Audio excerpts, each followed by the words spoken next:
Hey guys, today in this video I will show you how we can enable Windows Defender in Windows 11 PC.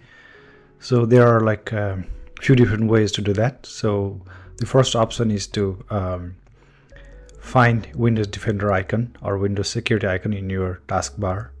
So if you see this icon here, you can just double click that and open settings, and you can turn it on from here. The other option is you can go through settings. So for that, click on start menu here and click on settings. Navigate to privacy and security option here, click on it and click on Windows security.